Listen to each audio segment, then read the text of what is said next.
They don't ask whether you've ever driven left-hand drive before. I do remember a couple of times when I was a bit flustered going to change gear with a door bin or something.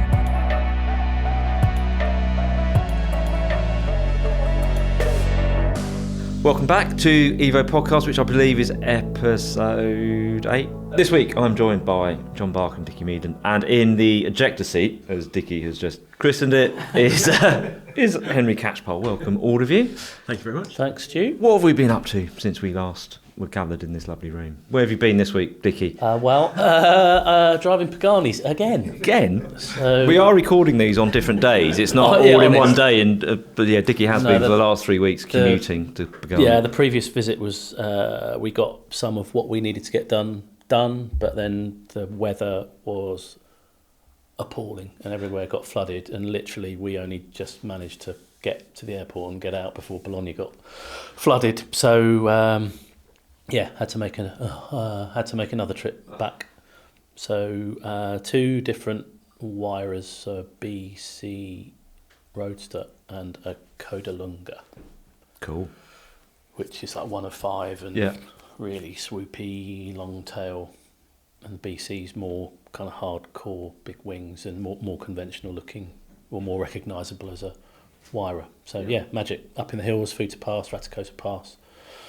And all good. So 3 trips out there, so that means 3 times as long to write it? Or well, can we have it this maybe. No, I think, as I said before, I'm looking forward to this because they're always cool things to write about. So cool. No, but you can hold me to that now. Yeah, would it? Obviously. Henry, where have you been? What have you been up to? I've mostly been writing and editing, because I do a lot of filming, so I've got a lot to catch up on. But I did go and see the W1, the McLaren W1 again, to do a film on that and have a bit more of a walk around, which was interesting. Chatting to Robin Algu, who's the aerodynamics kind of guru there. He's who worked on the F1 team, I think it was 2010 to 2016, and then went over and did Senna and Senna.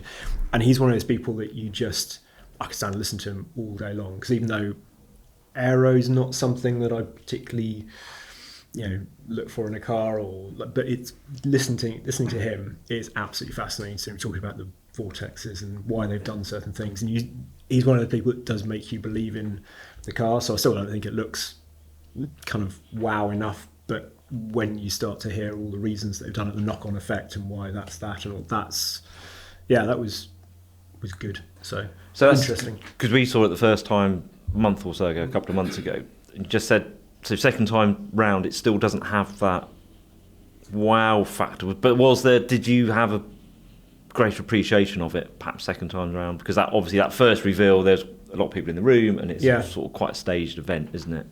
Certainly finding out more of the details, sort of having that bit more time to go into it, gave me a bigger appreciation for what they're trying to do. And you just have that time to come away from it and think, okay, well, what is this car? And realise that they've tried to make something that's much more rounded than a lot of the hypercars that we're now seeing. So something like Valkyrie is obviously pretty much done away with, amazing though it is it's not a road car at all, whereas they've tried to keep as much of that as possible in the W1 whilst giving it more aero. Because he sort of, was like, well, Senna basically had the biggest rear wing we can fit to a road car. Yeah. We can't do any more than that with going with sort of conventional aerodynamics. So the only way to go is with ground effects and then all the knock-on effect of that. What tyres is it? So it goes up. It's the new Pirelli Trofeo RS tyre is the sort of the ultimate tyre. So the model that they've got there, which again I think once they kept sort of saying, oh well, when you see the production car, that's going to be even better. So like the doors that anhedral gull-wing doors, and you look down the side of it, it's amazing all the sort of the stuff that's in there already, and it's like, oh no, when you see the real thing, it's going to be even more useful. I just asked about the tyres because it's always the tyres now. They're the limit, isn't it? They have to bleed off they can reach their whatever the peak aero is, but it's always generally the safe limit of the tyre, and then they have to hold it at that. So I wonder whether there'll be a new breed of tyre ultimately that will deal with it better. But so I assume, because I don't think we've driven anything on that Pirelli Trofeo RS tyre because they launched it earlier this year, I think. So I'm not sure we haven't had anything on it. No. Yeah, we've had ours, haven't we? We've I think there is an independent test that's said it's pretty It's amazing. pretty kind of, yeah. Yeah, it's not only, I think it was up against the Michelin Cup 2 R's, and it lasted longer Did it? and more consistent performance. I see. So it sounds like It's a a good thing. difficult one, isn't it? Because I know you did the Valkyrie. Did you Yeah. do the Valkyrie Yeah, launch as yeah. well? And they had some Cup 2 R's round the back, Which I did get to drive. which I didn't get to drive. But they said the problem with that is it sort of squeezes the life out of them after a few laps, and then they're done. So it's a challenge for them, isn't it? I think. And the peak aero thing was another thing that I don't think they'd really got across in that first briefing about. They quote this 1,000 kilos of downforce, but actually going off the basis of what everyone else quotes, they could quote, I think it's 1298, he looked up on his laptop as the exact figure that they'd kind of worked out, which is the actual peak downforce. So if you were top speed and then hit the brakes for that sort of fraction of a second, that's when you actually create maximum downforce. So it's not a sustained It's just like a cornering down. No, which we had at Valkyrie as well. Actually, what they quote is not really what we all it's think. that certain sort of- speed with a air brake, air brake up and all that kind of stuff, isn't it? Whereas, so the 1,000 kilos that they're quoting, because he was like, well, there's no point in me quoting that. That's not, as an aerodynamicist, I don't want you to quote that. So quote the 1,000 kilos, which I can say through a high-speed corner, Right. that's what it will generate. And they've done it up to, again, sort of at yaw angles. So it's kind of 2-degree yaw angle, because that's what you would turn in and expect. You've still got 98% of the downforce at that. 4 degrees, you've got 96% of the downforce. They test it all the way up to 8 degrees in the wind tunnel. So in the F1 wind tunnel, put the proper tyres in there, steering rack and stuff. So it's once you hear all the stuff that they've done, it's then like, okay, wow, this is potentially... Because that's the trick stuff with the rally cars, isn't it? That they're at bigger angles and they still they don't want to lose all their downforce. It's fascinating, isn't it? Yeah. I think it's... Even if it's not something that people... But I love the engineering that's gone into something like that, and almost for that sort of hypercar. And it's visible, isn't it? Because the force is invisible, but the means by which they generate it are all these cool, tweaky... And they've got the heave damper in there and stuff to support it, and it's kind of, it was interesting. Interesting week. John, what have you been up to? Apart Not from waiting for copy from various members of staff. Yeah, Stu. It was just tidying up copy for the Car of the Year issue. Yes, which is on sale now, if you would like to read all the copy that, at the moment, I still haven't filed. But don't worry about that. Okay, well, I was there, so I know what you said, Stu, so that's fine. Yeah. Well, I'm confused now. It's like watching Interstellar or something. Which one's magical? What dimension are we in now? Right, well, this week, or this episode, we thought we would talk about the mythical international launch, because there's lots of discussions about this, and they get raised and written about and stuff. But we thought we'd sort of give you a bit of an insight as to what we've experienced over quite a few years of attending these. But I thought we'd start with, what was the first launch you ever went on? Pre-Evo days. When was it? We'll start with you, John, because it's possibly black and white again. Roll out of the Model T Ford, maybe. That was a bit later on. Yeah.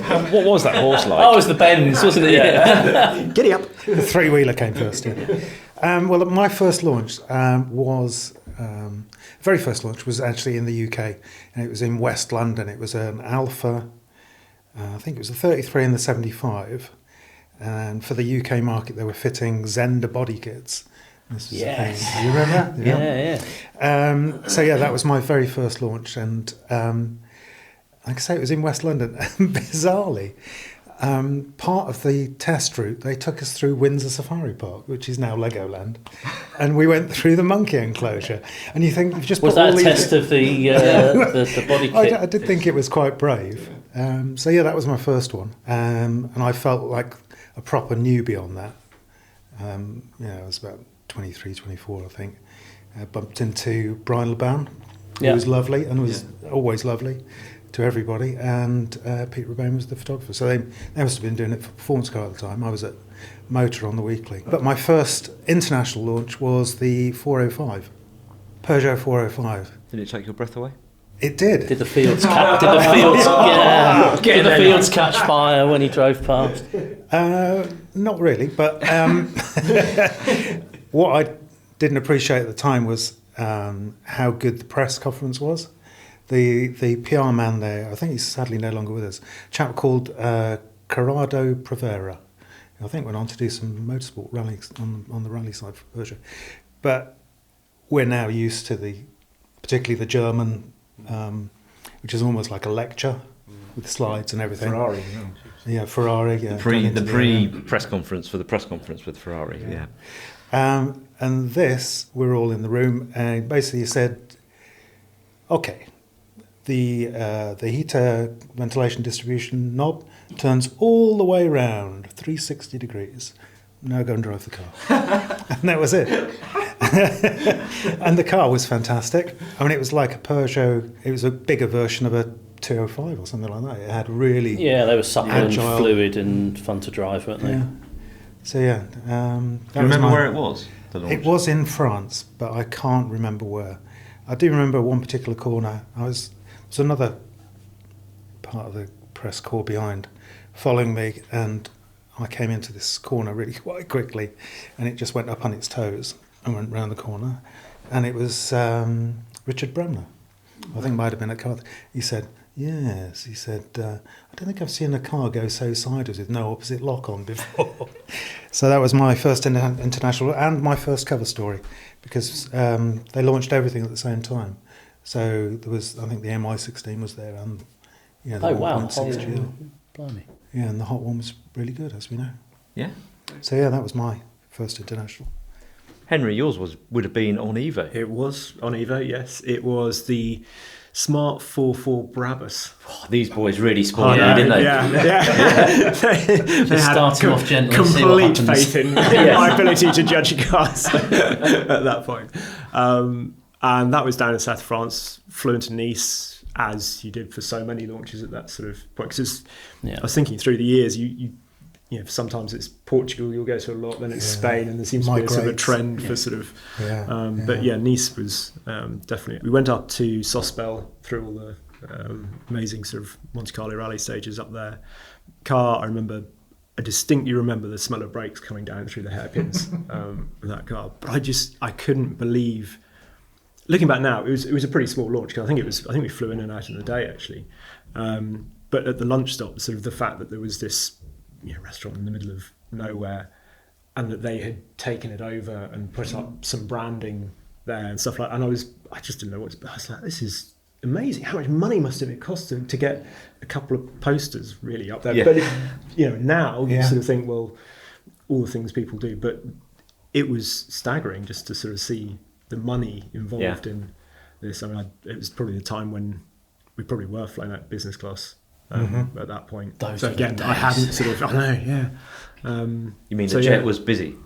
Well, exactly. Yeah. You know why they did the jets? Because he used to obviously do a lot of private jet, and it was because it was cheaper. Yeah. Because when there was big launches where you'd have all the sort of regional journalists there as well, and there might be 30 of them. 35 people flying business. Exactly, as opposed to getting a jet out of Luton or whatever. So it was a sort of, it looked better, but it was actually a cost-cutting measure, weirdly. But not that happens anymore. But so that was my first. Your first launch was also an international launch as well. It was an international launch as well. Good boy. What about you, Dickie? Where were you? Where were you? Car Week? I was at Car Week. Yeah, which, as its name suggests, was a weekly offshoot of Car, which didn't last. It was a massively expensive magazine launch, but it lasted about 18 months for various reasons, and then I came up and joined Performance Car. But the first ever launch I did was a UK launch. It was Audi 100 V6, I think. Yeah. Which was quite a nice car, but I didn't really know how it all worked. I didn't have anyone with me, and I'm rubbish at map reading, so I just chased after the car in front, which was driven by a guy called Ryan Baptiste and Simon Aaron. Simon, both of them. Yeah, because they were sharing cars. They both worked for the first well, obviously just bunked off, didn't they? But Ryan was a bit handy because he did a lot of karting, as I later discovered, and Simon was quite handy. So that was a bit of a baptism of fire. The first international launch was Cleo Williams. Oh wow! Okay. The original. Yeah, very first Clio Williams Wow. in Corsica, and I was very wet behind the ears, so I'd never flown before. No, my first. So I went on, so flew from Heathrow to Nice, and then we got on another plane, little propeller plane from Nice to Corsica, which I was like, bloody hell, this is cool. And then I remember all the amazing weather, walk out of the airport in Corsica, and all the Clios were lined up out the front, obviously all the same colour, all gold wheels. Looked amazing. I'd never driven a left-hand drive car either. Yes. And then it was like me and Dom Fraser was doing the photography, so he was younger than I was. And they, you just sort of sent off in this car out to the wilds of Corsica. It was amazing. Such a great car. I thought it. I mean, obviously, that trouble is when you go on those launches, everything you drive is you go through a phase where everything you've driven is the best thing you've ever driven, because it genuinely is. Yeah. But yeah, I love that. That was still one of my favourite launches, I think, for all sorts of reasons, because it's such a significant car now. Yeah. It's funny that, isn't it? Because they put you in a left-hand drive car that they don't ask whether you've ever driven left-hand drive before. I do remember a couple of times when I was a bit flustered going to change gear with the door bin or something. There's a breeze in here. And then styling it out. But the launches were a big international launch would be 5 or 6 weeks, and there would be just rotations. a constant rotation of people. And they always used to put certain countries last because they knew they'd lose a number of cars when they did that. Used to be Russia and China, didn't it? Yeah. I don't think Russia come on anything now, and the Chinese have been bumped up the order. They're more important, and they can do it now, can't they? Yeah. Yeah, no, it has changed. My first one was international for the 2.3 litre engine that Ford introduced. I was for going the to say it would have Galaxy, been a Ford, wouldn't it? for the Galaxy and the Scorpio. First ever launch, not knowing what was doing. It was talking of the jets, it was on the Ford jet out of Stansted. Yeah. But it was the first ever launch, so I just turned up at the normal Stansted terminal looking for this flight number, and had to go and ask them. I said, "What is it? I can't see it on the board." I went, "It's at the Harrods terminal You're around the over corner." there, sir. Yeah, you're over in there. So a launch of an engine was mine, with Fred Manby from the Yorkshire, whatever, the Post or something, Yeah. regional journos and stuff, and he sort of demonstrated his driving prowess by trying to do a launch in this Scorpio with a asthmatic 2.3 litre engine and an automatic gearbox, and we sort of just... I'm surprised you noticed he was trying to do it all. I noticed a school bus behind beeping its horn saying, "You get on with it." That was my sort of entry into launches. I remember doing one as well at Ascot with a VW Passat launch, UK launch, and Mike Reed was staying in the same hotel and gave an impromptu Which one? the EastEnders one. Okay. Not the DJ. Not the DJ. No, not the questionable. The Cockney comedian. So he gave a very sort of cameo kind of stand-up, much to the sort of Paul Bucket sort of what you're sort of coming into my launch and entertaining my guests without kind of, it's not on the agenda. So yeah, that was Born entertainer. that was my first sort of entry. It was weird. That was 90s, wasn't it? 96, 97. It was a weird time. It was early 90s. budgets, as Henry alluded to. There was something Budgets I then always thought were was huge. something of the sort of the school trip about them, with all this sort of the PRs trying to sort of herd you around like that sort of. I mean, short of having high vis vests on all the journalists, sort of it was kind of and then you had to get on a bus at some point. Because the groups were much bigger, weren't they? They're kind of more tailored. They're smaller groups, aren't they now? I think. Yeah, much more. But yeah, Less they were newspapers because there are fewer of them, I guess. Same with magazines. And there was always that sort of, in a way, it was always prescribed that you think about to keep you within the parameters of the launch. So you had the road route, and your time was allocated. So dinner's here, this is that, all sort of, and so to keep you from going. But occasionally, sort of, it was almost. It then felt really quite fun to sort of go rogue, even if you sort of went out for a run and disappeared off into whatever city you were staying in or something like that. I think it was the launch of the Seat Leon when it went sort of the more rounded version. It was something slightly weird where you drove up and down a runway basically, because it was essentially a concept car. Yeah. And again, sent off to go and do this somewhere in Spain, random runway, weren't many of us there. And there was a lot of standing around in the day because we weren't doing photos for it particularly because it was only going to be a short news thing in Evo. And there was this hangar there, and this elderly Spanish gentleman turned up, opened up this hangar door, and there was this microlight in there, sort of side by side, two-seater. And Jamie Litton told me what it was. I can't remember, but it had sort of effectively those sort of shell-back school hall chairs just there, and then like a lap belt from a 737 in it. And I sort of, said to him, "Can I have a go?" And sort of, "Can I sit next to you?" And he was like, "Yeah, fine." PRs. Obviously, then suddenly the first they knew about it was one of their journalists. Where's Henry? This microlight, buzzing down this runway because he owned the airfield. So he turned up and just said, "Well, it's fine." Fantastic. And we went. It was amazing because he sort of, was hedge hopping. He sort of come in, he cut the engine, came in. We landed on one wheel. He started the engine again. Off we went. It was amazing. But I mean, completely no helmet, nothing, sort of no goggles or anything. Just kind of, and I got out, shook hands, and kind of that was it. And the entire months and months of planning by the SEAT press office in Spain, in the UK, and then you just go rogue completely off. Yeah, exactly. That would have someone probably lost their job over that. You did well though, didn't you? Because the thing about going on these launches when you didn't have a photographer with you is that you had to drive with somebody else.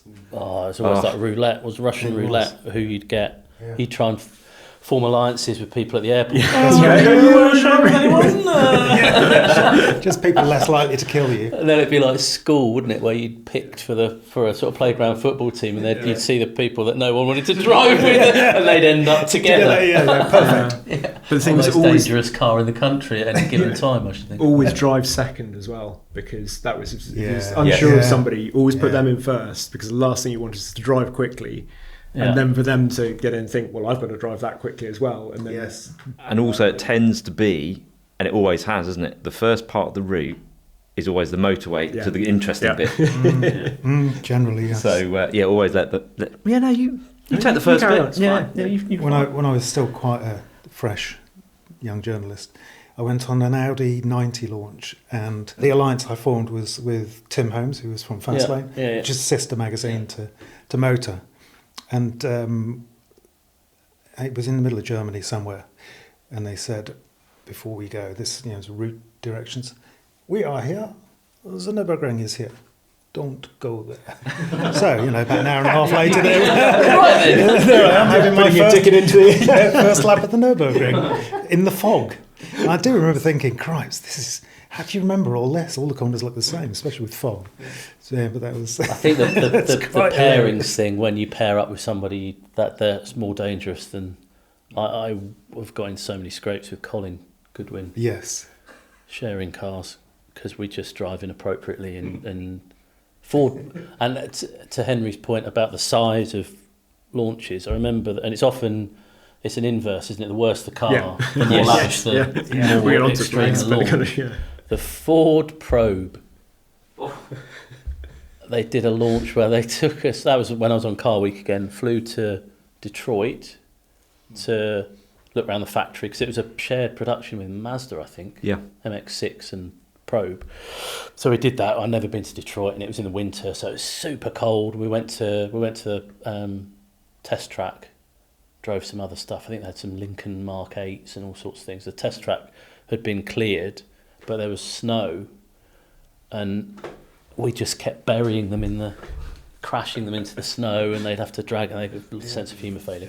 And then we flew from there to Phoenix or somewhere, so really hot, and then big drive through past the Grand Canyon, but Colin and I on that drive, whatever the posted speed limit was, we had to double it, and they always had posted speeds for different corners, weirdly. So it's like 30 or 40 or 20, or so. Obviously we try and good times, but silliness ensued.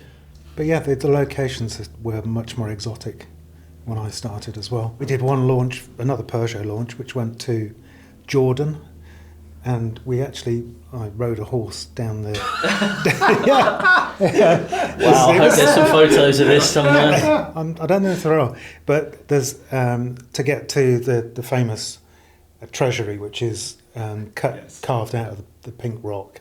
You have to go. You can go down. You can go down this sort of fissure, which has a little sort of aqueduct cut into the wall as well. So I went down on a horse, just like in one of the Indiana Jones movies.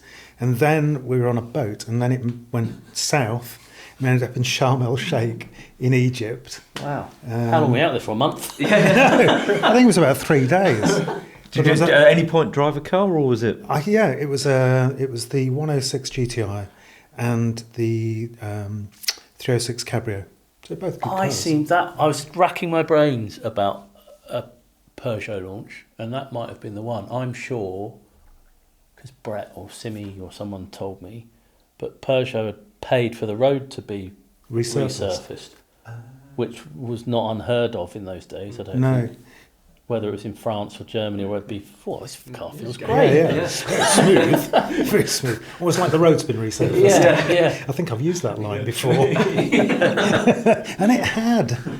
Bugger. I think the most extraordinary one I went on, which was again sort of early days, and it was because it was such a long launch and it wasn't going to be that many pages in the mag, so off you go, Henry. See, That's great. We'll go on with some it's great. Absolutely. And it was the first time I ever went to America. I flew to Detroit because it was a Ford Shelby GT500 Mustang, and didn't do anything in Detroit, just stayed there. Then got on Ford's private 737. Yeah. Flew across to LA, and there was a sort of track bit there. Met Carroll Shelby.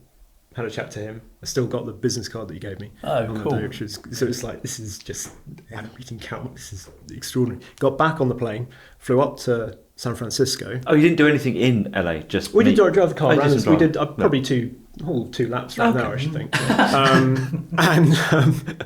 And then flew up to San Francisco. Next day, drove a convertible on the road for a bit of a road route. They had some historic cars, had a King of the Road there and stuff like that. You got to drive around.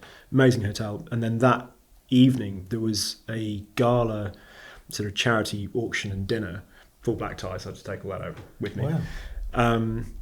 But it was at Pixar Studios. Wow.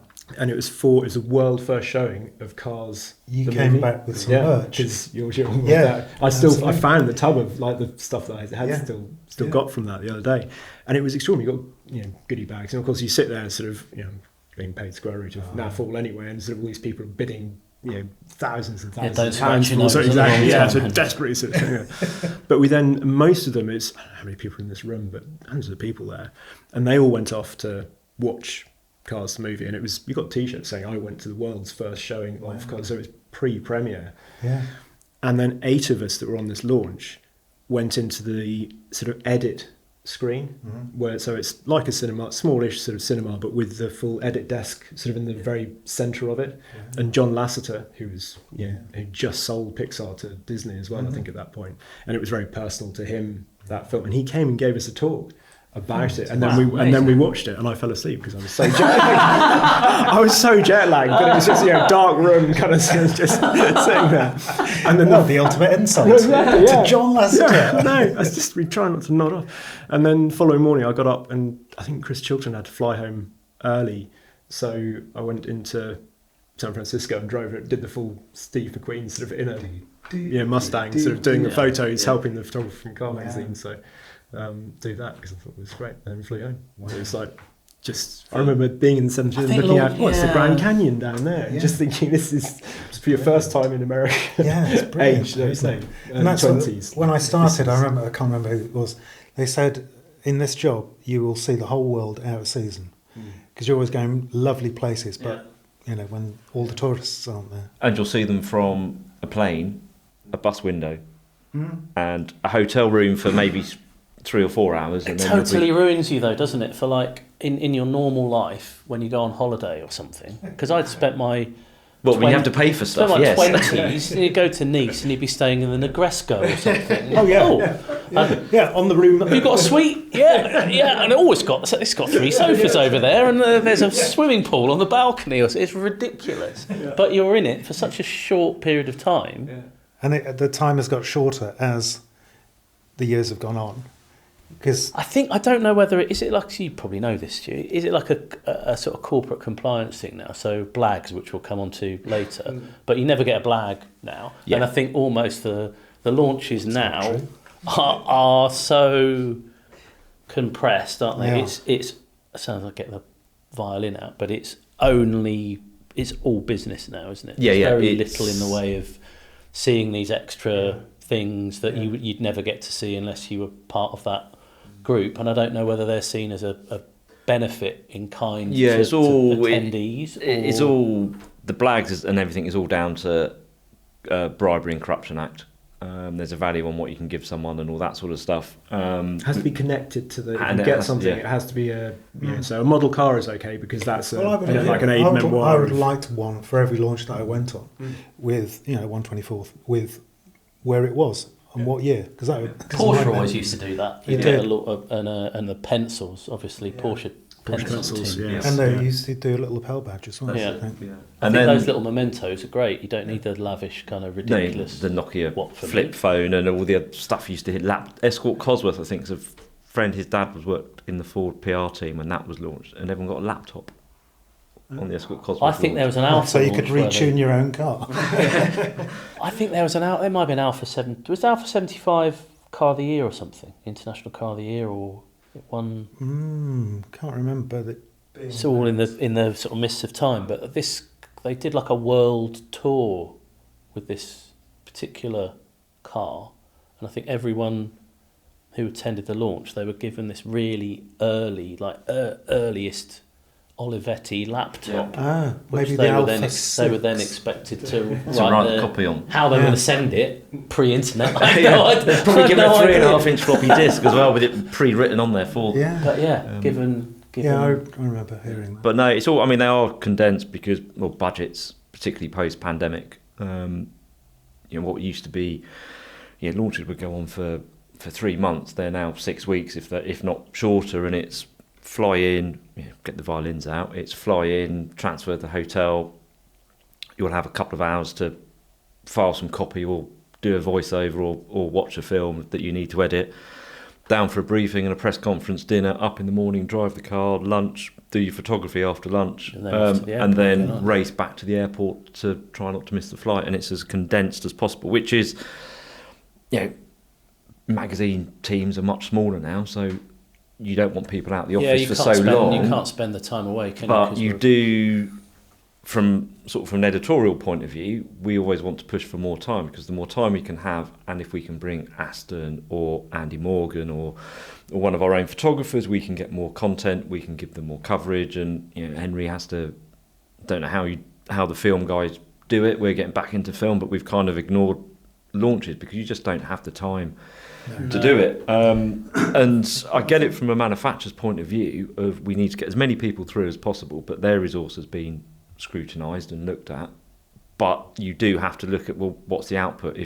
What are you doing this for? If you're not going to get what you need, or as we see in traffic numbers, views and stuff, if everyone's got the same story, what's the benefit? Well, half. I mean, we're not quite so much sort of slaves to that get stuff out first thing, but you see most people are writing their story on the plane. Yeah. Certainly the website guys. Before they've driven it, and then it's the steering is You've seen it at the good, lunch. but you kind of think, and I just correct feel. word, yeah. Sometimes it's the lunch stop, isn't it? It's literally sort of. I feel for those, particularly people that are.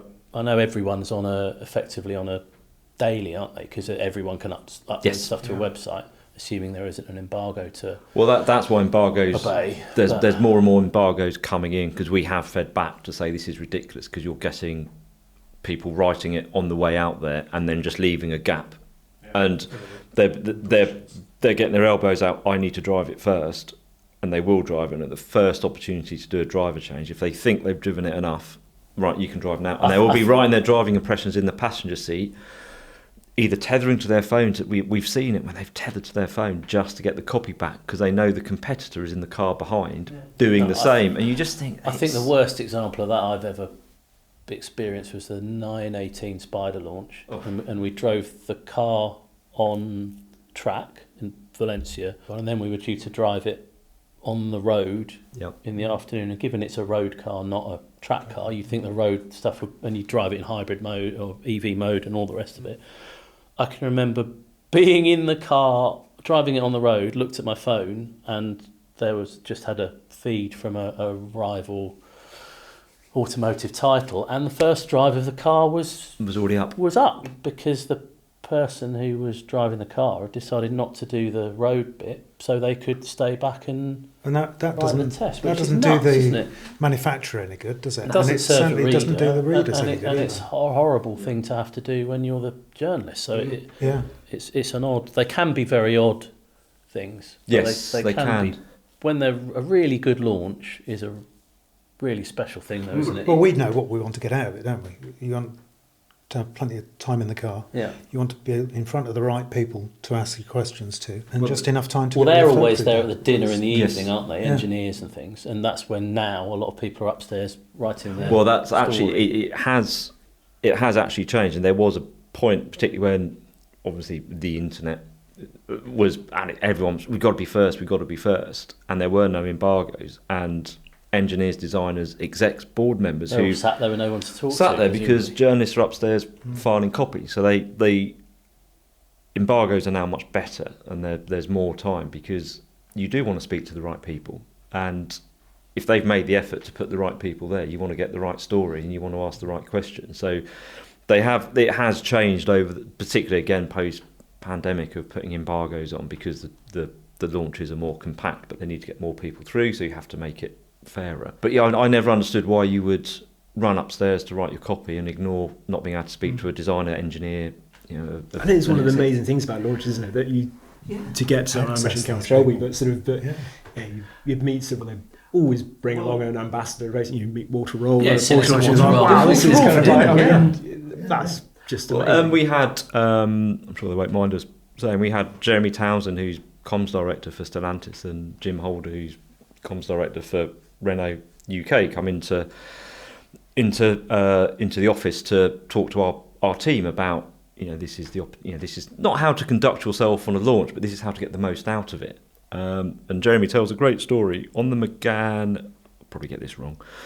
Second gen Meaden, the product manager, because he used to be PR director. He used to be PR director for Renault. The product manager was Carlos Tavares, and the journalist who sat next to him at dinner, engaged with him, small talk, got to know him and stuff. Now he's the CEO, well, soon to be ex-CEO of Stellantis, but that journalist was able then to always have a direct line as he went through, and that's the thing, you never know who you're sat next to. And as a journalist, this is probably quite boring for a listener, but as a journalist, that's the opportunity. You sit next to Walter Roy, you could sit next to a future CEO, whoever, and that's really important because it does give you those opportunities. I think it's depending on who you are and the title you work for, you tend to gravitate you towards are massaged into. the seating plan. The dynamics engineer or the whatever, and then the sort of grown-up journalists end up with the CEO or the FD or whoever. It's particularly now it's really important because the manufacturers want to make getting people's time is really hard. So it's like, right, you've got to maximise this opportunity. So they have changed. They're not as certainly don't last as long as they used to. But there is an element of that come to southern Spain, soak up the culture because of all of the influences that are on the launches these days. They have a different program, don't they? It's a different program. Generally for do, influencers to but car assessors. If you want to do video, probably that's the better bit to go on. Just given the car. Well, a lot of time they don't really want to drive the car anyway, so we get more time with the car because the pressure on the vehicles that got out there isn't as great. So actually, I think the best launch, I didn't go on it sadly, but the best launch I can remember for not driving the car was when they launched Maybach. I was going to touch on that. And they had it Did you just ride around in the back? Well, they wanted to sort of tell the story of the original Maybach brand and how it was part of this sort of age of opulence and all that kind of thing. So they had the car in a big glass box, which they craned onto the deck of was it the QE2? Yeah. And the you were on the launch, you went on the QE2 to New York, sat on the boat looking at the car, not actually able to do anything with it. Then they craned it off, opened the thing up, the car drove out, and then there were opportunities to drive the car and ride in it. And then they flew everyone back on Concorde. Wow. Wow. I think the best launch I can remember for not driving the car was when they launched Maybach. I was going to touch on that. Was, they had it in a, Wow. But like, Did Harry do that? No, I didn't. No, it was a long time ago. I mean, obviously would have done, but yeah. I love. On the one hand, it's an obscene amount of money to spend to launch. But that's a car, that's the whole thing, isn't it? With manufacturers, we want you to experience what a customer. But yeah, I love yeah. the scope of imagine being, and that's why I think a really good press launch is still a very impressive thing. If you've got like a PR team and marketing team who are really like ambitious and understand the brand, and they do something that gives you a complete experience that actually goes far beyond what the car's like to drive. I know something sort of like that. Went on it was the Renault 21 Quadra launch, so the four-wheel drive, which is the rival for the Sierra Cosworth. Yeah, Sapphire Cosworth or something. And that was in Yemen. So wow. It flew us to Yemen, and it's a dry country. So we all had to register as alcoholics before we got there, so that we could. I would imagine if quite a few people have probably already. No problem. It's already sorted. And there was a bottle of whiskey that was kept in the safe behind the desk. So that was a round probably cost about as much as it did in London at the time. But Ryan Baptiste and I were sharing cars, but we got all the way to the Yemen and. We couldn't drive any of the Quadra turbos because they'd all ingested fine dust and they were all broken.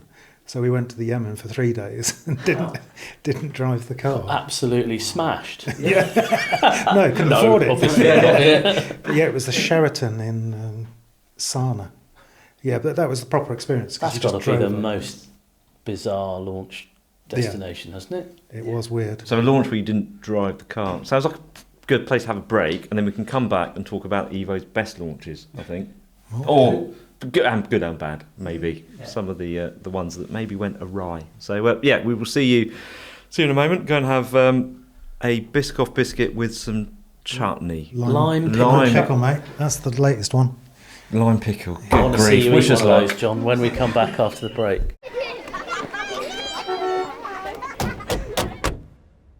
It wasn't just that George got a great price when he sold his old car on CarWow, and it wasn't that he was able to compare prices on his new car, but it was the USB sockets in the back for the kids' devices, which left George to enjoy silence.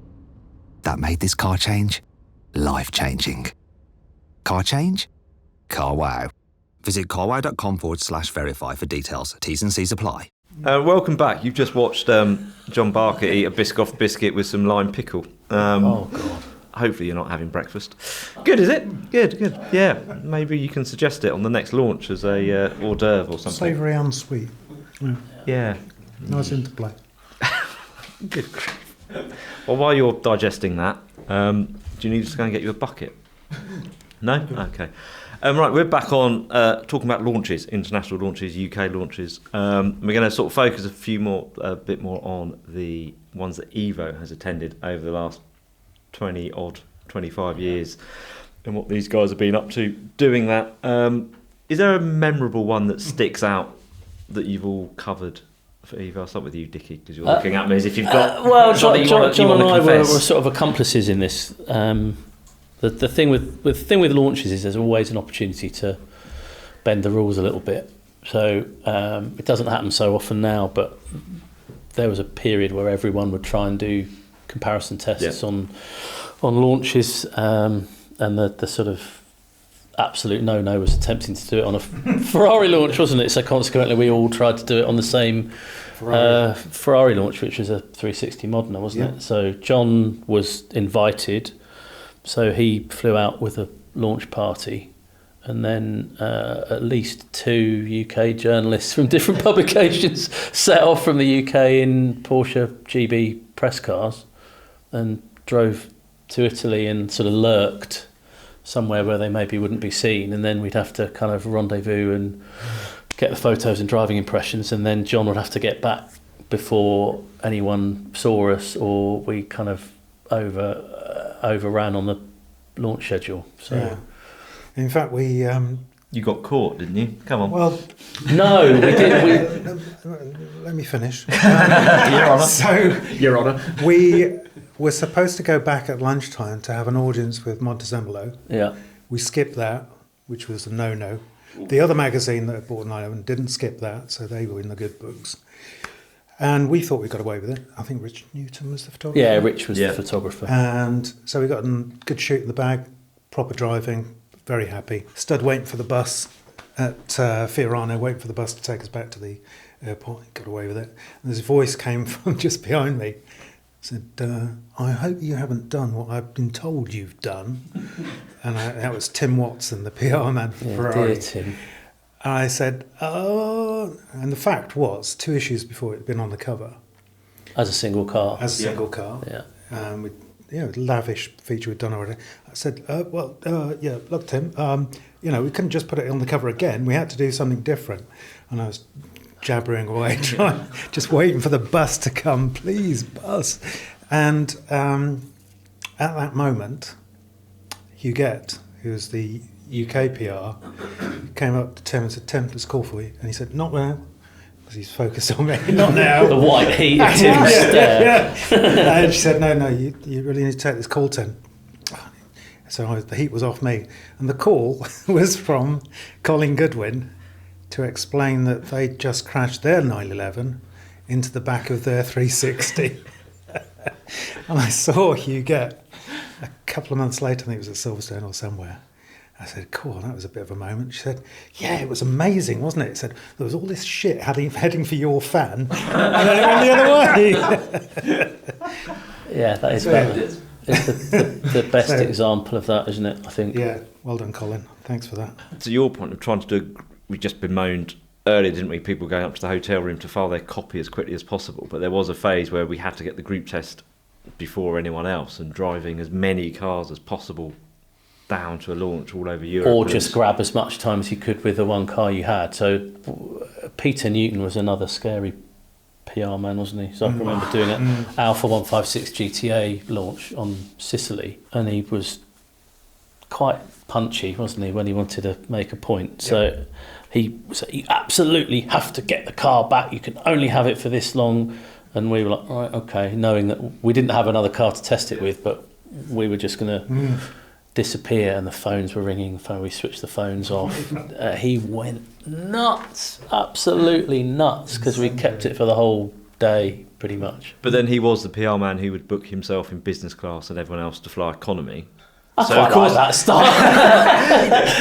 And then when you're trying to get home from an Alpha launch and the flight's cancelled, but of course he was in business class, so he got onto the next flight and just left us at the airport. Peter was a legend. He was a legend. You kind of think, that's quite ballsy. That's very kind. You don't get proper PR people like that anymore. No, they're all far nicer. Look after you much better. I remember doing we did the opposite once in terms of driving cars out. Because I drove a Vauxhall Corsa VXR, and they had the launch. Maybe it was the UK launch, but at Goodwood. And we drove, Owen Brand and I drove it all the way to the south of France to meet the other 3 hot hatches that we got out there on the Route Napoleon from Goodwood, literally. So hanging around, because we had to do the first, literally well, can you stay till lunchtime sort of thing, so people don't know what you're doing. And then when you're on the afternoon drive, can you then so we literally just waiting, shovel down the cheese and biscuits, and then headed for the tunnel and drove down, got there at 4 in the morning or something. And then went on the Subaru BRZ, the role reversal. You then pick it up and then UK car and drive it all the way back to North Subaru Wales. BRZ, where they decided to give us the automatic. Yeah. Yes. Oh my God. Yeah. That must have been awful. It was. It was So awful, you've forgotten about it. Oh yeah, because that's right. Because I not only had to get it back to the UK, I had to get it to North Wales or something like that, wasn't it? Because I remember that was one of those. This is a drive I should not be doing at this point. You wake up in the services wondering where on earth you are, and you've been asleep for 20 minutes, but that must be enough, so you just keep going. That was not a good one. But there must be nicer launches that you've done, memorable launches for memorable launches. So there's one really talking going rogue off launches. I remember, again, it was another random launch to go on for Evo really, but Volkswagen the CC, which was the Passat CC, and then when and it wasn't even the Passat, it was the relaunch of that, so it was just the CC. And I remember sitting in Tower Court listening to rally radio for the WRC, and it was Rally Monte Carlo one at the time, and it was that year, I think it was 2013, when Ogier went and drove for Skoda for a year in the sort of class down, because they were building up the VW program to launch the following year. And I was sort of, I was on so many launches, I didn't really know where I was going for this Volkswagen launch the next day. Sort of checked my emails and, oh, we're flying to Nice. Oh, we're flying to Nice and it's Rally Monte Carlo. And I remember seeing, talking to people, I was like, so you know your driver for WRC next year? I thought we'd take the car off and go. And he was like, well, if you can find somebody else, because I was sharing the car, that's happy for it, then go for it. So we drove like 3 hours to go up, because it was up near Gap, into the middle of nowhere, trying to, again, didn't have sort of, you know, Google Maps or anything, just to find this stage, stood there, walked down the stage, watched them all come through, fireworks, bonfire stuff going off, and then drove back down, missed the dinner and stuff. Tried out, it was the first car I tried with the Matrix headlights. Oh yeah, which is, so we spent all the time going in there just watching that, which is amazing. Still remember it. Valid test then. Yeah. And I got back to dinner to find Jackie surrounded by sort of the cohort of journalists that you can probably imagine, sort of asking him nerdy questions about. And he came out, and I apologised. I'm sorry, I missed the dinner. And he went, "What were you doing?" And I told him. He was like, "This is amazing." He ended up talking about Eddie Merckx as well, which is quite fun. So I remember going on a launch to, I think it was a Saab launch. It was one of those where I just missed the plane, and I got there a bit late, and they were already sat down for dinner. And the seat that I'd been allocated was next to Eric Carlson. Yeah. So I was like, I'm really sorry, you know. He said, "Oh, you came from the UK?" I said, "Yeah. It was, I live near Leighton Buzzard, and you know the traffic was terrible, and I missed the plane." He said, "Yeah, I live in Tring." Said, I made it. Busted. Busted by Eric Carlson. Oh, and the stage I went to watch was the one that Ogier crashed. Before the bit where I was so you didn't even see him. He needed those Matrix headlights. Exactly. Yeah, it was a massive crash as well. John, what's the one that stands out for you, good or bad, apart from the Ferrari one where you avoided the merd heading your way? Like I say, they've become much smaller launches, haven't they? But you know, the Yemen was pretty special because we didn't have anything to do, so we just went sightseeing. Are there any where you drove a car that you know? Well, I've done such a lot. I on the theme of tests, launches not going quite as to plan. There was the first 600 M3 was launched in Madeira, which is a lovely place to go, but that doesn't have great roads, and there's crushed olives on the roads, which adds a bit more spice to it. And that was the first 6-cylinder one. It had really slow steering. Yeah. So we arrived late, and the sun was going down. All the photographers were chomping at the bit to get out to get the sunset, because I think we only had a couple of hours the next morning as well. So we head off into the hills, and everybody else did as well. Got our shots. Nice bit of oversteer. It was slow steering though.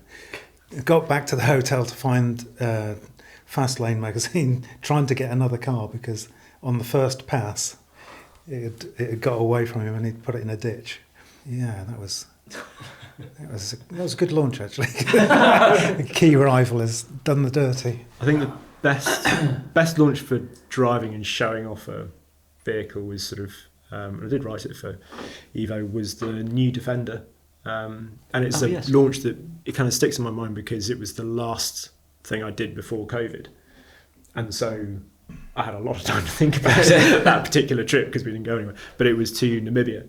Oh, cool. And it was it felt like the sort of old school press trips that I'd sort of missed out on a lot of them. And this felt like a really, big, they'd thrown everything at it because it was a massive car for them. And it was just amazing because it was everything you kind of wanted to do. You did Skeleton Coast, and it was, you know, going down riverbeds, and it was sleeping in tents and all that sort of thing. It was, that was absolutely amazing. And it did, to be fair, you know, if anything was going to convince you that this car wasn't going to break down, it was that, because you were in the middle of nowhere. There wasn't a press garage just round the back that they could kind of you know, give you a brand new car with the same number plates on the next day. It was.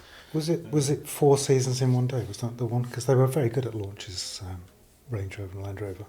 But you started off on the snow-capped mountain and gradually worked your way down to the sun-kissed beach on the same tyres, which is always a JLR thing. To, you know, that's Yeah, they do. Some of them do. I remember the least Evo car, but one of the most impressive launch routes was the facelifted Evoque but they used a stage of the Acropolis Rally. Oh, really? Wow. And it was amazing. Hang on, this road seems to be quite interesting. And it's all gravel, unmade, and going to a drink stop, and it was like 10, 15 kilometres of just one way track, and it was amazing. But it goes to your point earlier that the least impressive car, or the car that's had the least done to it, they throw more money at it. I think we flew into Athens, drove halfway across Greece, and flew back from somewhere else. Yeah, I did a safari in Tanzania on the Primera EGT launch, flew around Table Mountain in a helicopter. We even drove the car for whale watching, all sorts of things. But the flip side of that is the iconic brands, such as our friends in Maranello, their launches. I mean, you've done your fair share. Ferrari launches they're incredibly stressful because, to be fair, then they're a little bit more relaxed now. But the really big ticket stuff, so like LaFerrari or that kind of thing, or the most recent one, SF90XX, it's all built around Fiorano, which is, it's always magic to be there, and there's something really special about that place. But you have such a short amount of time in the car, and you're always chasing Rafa, who's mega quick. Yeah. So it's like, oh my God, I've got to keep up with him. I've got to try some different modes on different laps, but you get to the end of it and you get the pictures, and you always get a good story because the cars are always interesting and there's always a tale to tell. But yeah, you're like almost like holding your breath because you're fully expecting something to happen and you don't get in the car, or I don't know. There's something uniquely brain frazzling about Ferrari stuff. But they have that confidence, don't they? Because they always say to me, right, here's the launch invite, it's a journalist, photographer, videographer, go off, and we expect you to get the most amazing content. So they also put pressure on you. It's like, oh crap, right, we better do this then, because we've been given this opportunity. But I think I send you guys and you just go, we've got 15 minutes to do all of this, thanks. But I think they're in a very difficult position, aren't they? Because they haven't got hundreds of cars on a fleet like a lot of manufacturers do.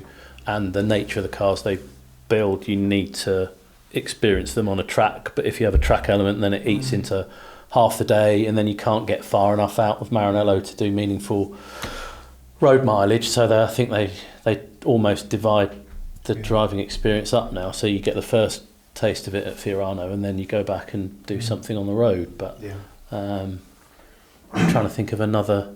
The P1 was McLaren P1 was very special. That was through the night, wasn't it?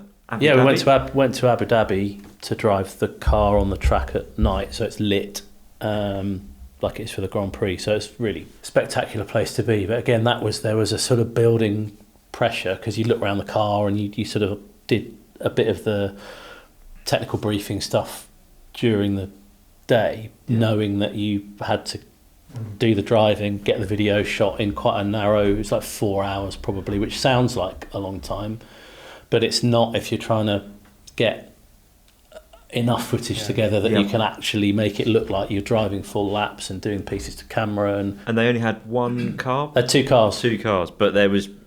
So it's me and Monkey. So he did his film, we did our film, and weirdly Top Gear were there. Richard Hammond was there with a I can't remember, or a 918 Spider or something that they'd arranged to shoot after us, but they could divide the circuit into two. So Chris was doing his bit on one side, I was doing mine on the other, and we both came back with some really great footage. I think that was the first proper hypercar, supercar that just sent big jets of flame out, and at night it just looked amazing, and it was a super cool car to drive. So that's and that was sort of reflects the nature of the car. I think they didn't do a big everyone turns up and drives the car. It was a sort of set up for individual outlets, different opportunities. So I think that's probably the best thing I've done as an Evo exercise, really, that was set up largely for us. Yeah. What you said about doing the pieces to camera reminded me when the whole, we talked earlier about people having to all try and write their copy sort of as soon as that was one of the big things that I hadn't had to do, having always worked on a monthly magazine. It's I could go on a launch, I could come back, I could think about it. And we only discovered the internet about 10 years ago anyway. Exactly, yeah. And suddenly then going on a launch and realising that I had to do my pieces to camera there and then. Yeah.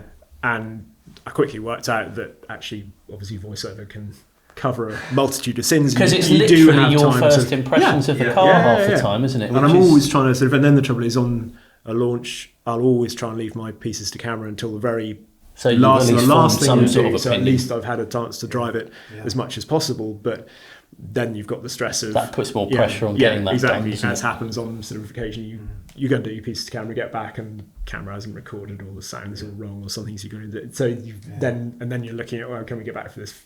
So that was one of those weird things where suddenly I was doing something that I thought I'd avoided in my career. So now it just seems to be more pressure, doesn't it, of less time, but if depending on if it's us, we're like, oh, we need to get stills, so we've got Aston going, well, I need to do this and this, and you've got video requirements, which tends to be supplied by the manufacturer, so you've got them for an hour to do everything. I think the cars are really complex things now as well, aren't they? If you've got a multitude of modes, which you're trying to remember how to operate it, and then think, how does that compare? And you're doing this on the fly. It's a good discipline to try and get your head around, but it's not. I think you then relax into writing the story because you can almost you have more time for it all to percolate through, and it sort of ferments a bit, doesn't it? And but we're finding as well with there's more launches where there's multiple cars. So you've done a couple this year with BMW, haven't you? With a prototype of an M5, but it's an M4 CS launch, and it's combined.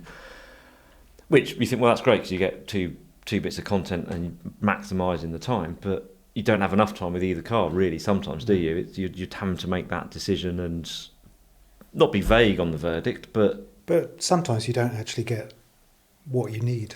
No. So for that M4 CS, we only drove it on circuit, but you had a choice of car that you drove from the press office down to Salzburgring.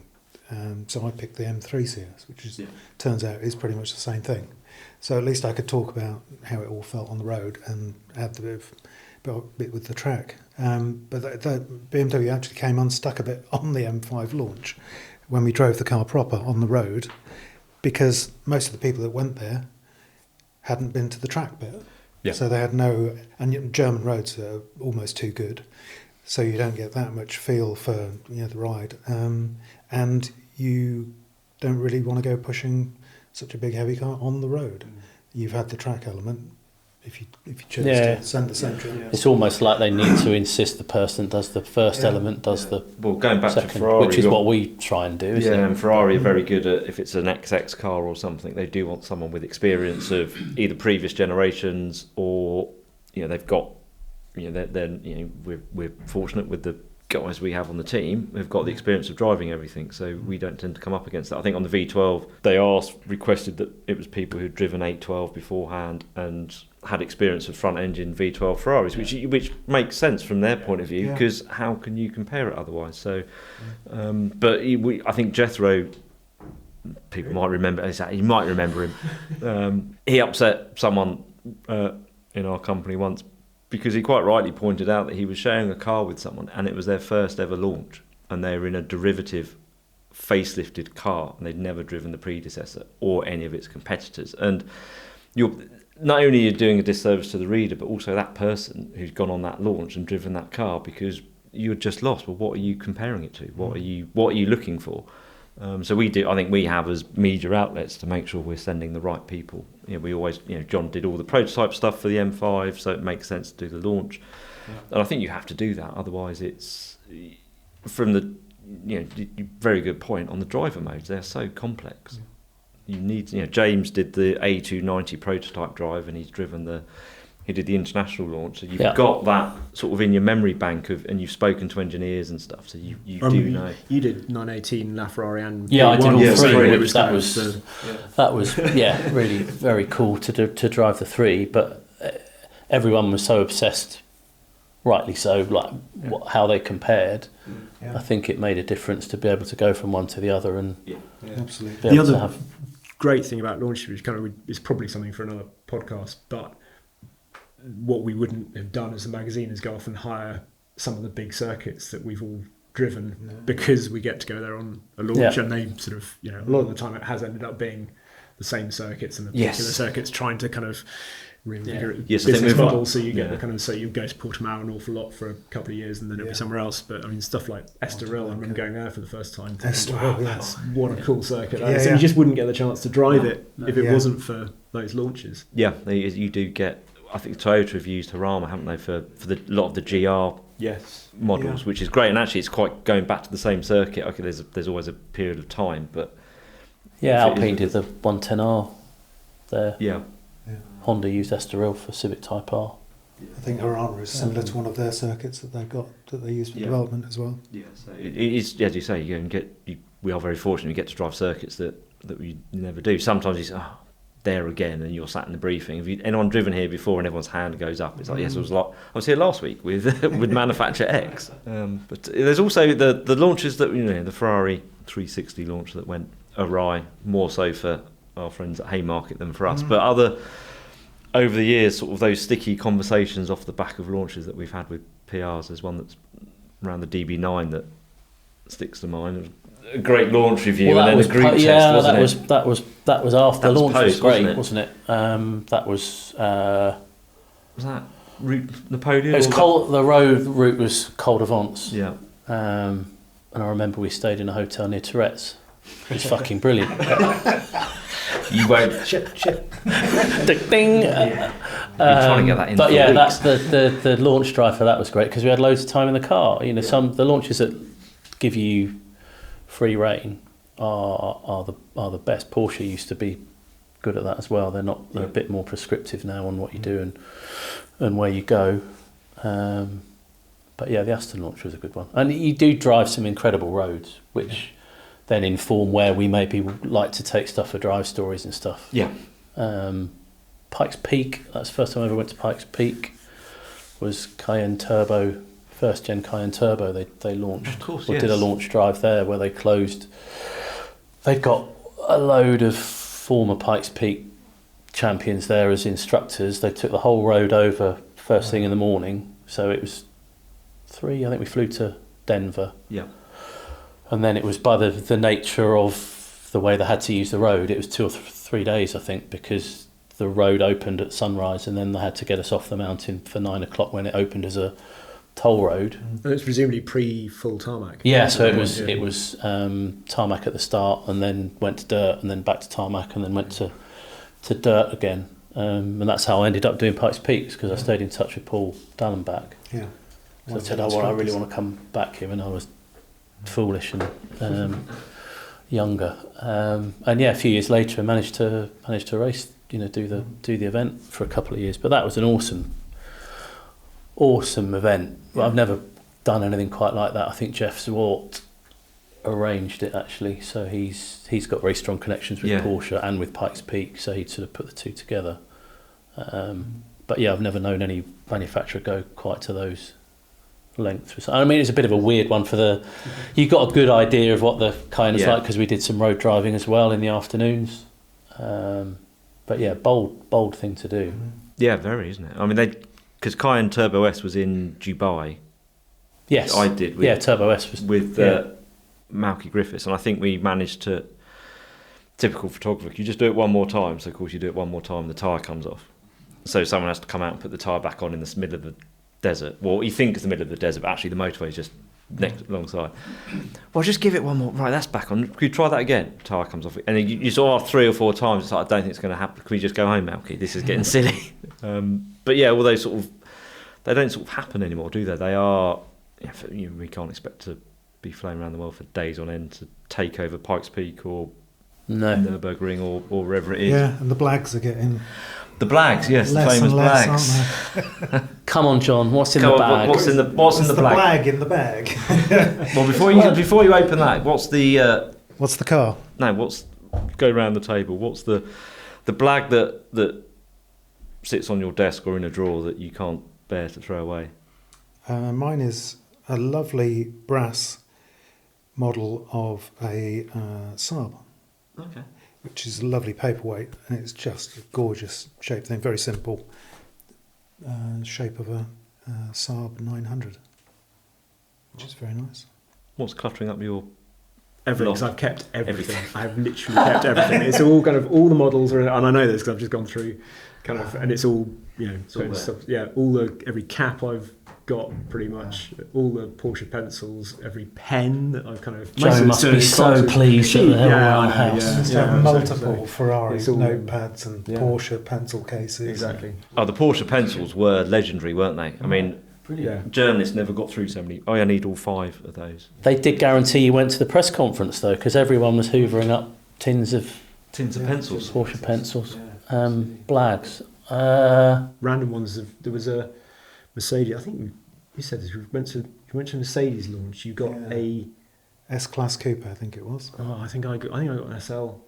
Some description, and it was a sort of chromed, but it was like a Scalextric. So I think it was Carrera rather than Yeah, it was Scalextric. Carrera, yeah. And then a piece of track, and you had to, if you had to go on about 4 different launches to get the whole track, and if you didn't, which I didn't, and most people I assume didn't, you just got a car and a piece of track. Random. Sounds like it was a good idea in the sort of Maybe pre-launch. we should meet up and Did you? yeah, We can put it together. So he's got the electrics. Mercedes launch veterans can all meet up and bring their bits of track.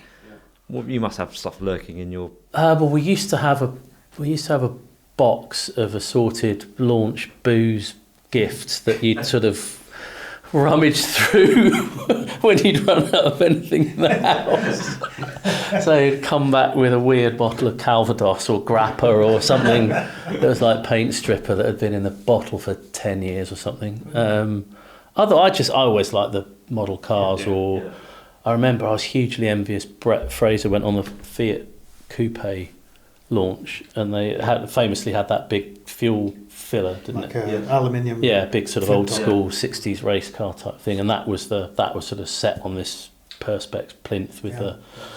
You've probably got one, I guess. But I had one. I gave it to a chap I know who's got a Fiat Coupe. He was like, "Oh my god!" This is remember fantastic." M3 CSL? They had a key ring that was made up of all the different materials they used in the car. So Fantastic. carbon, then there was some aluminium honeycomb and some other bits and pieces. So it's never the super lavish kind of stuff that some launches. The E39 M5 was a block of Perspex with laser version within of the engine. Yeah. Yeah, that's very cool. I've still got the wheel nut from the Carrera GT that they gave us on the launch. Yeah. That's cool. It's a blue one or a red one. Mine's red.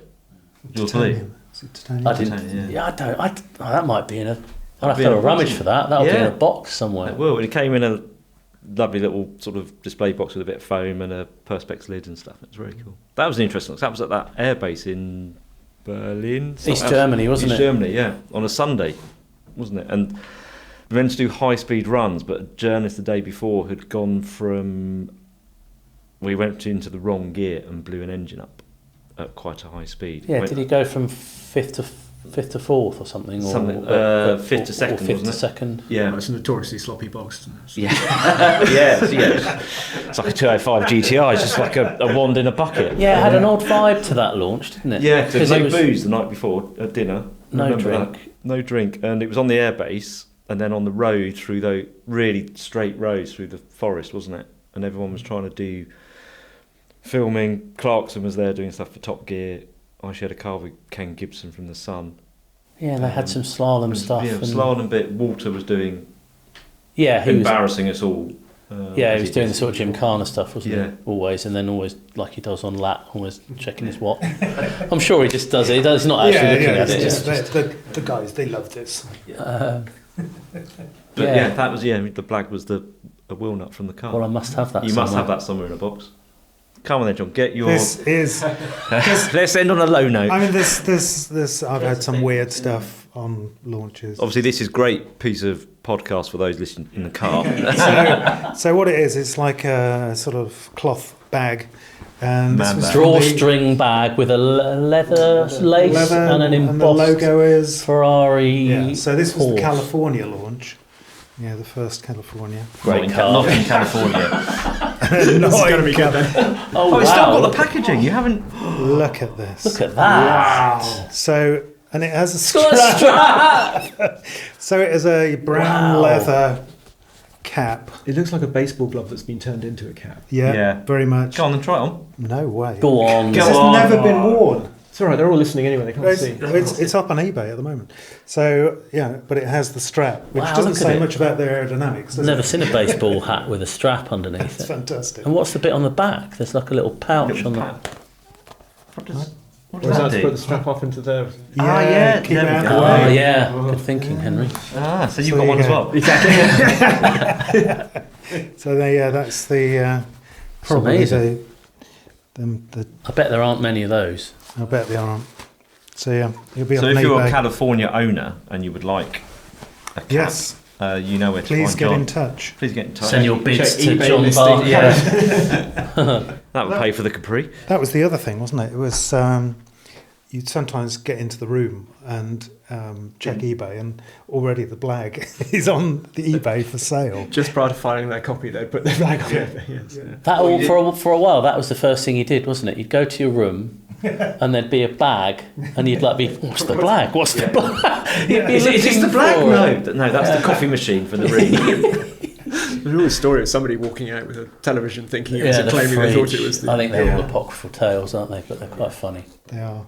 I think John's cap, Yeah. It's capped it off. riding hasn't it? cap, has capped off this episode. Thank you very much for joining us. Thank you. Henry, John. Thanks. Stu. And we will see you next time. Thank you very much.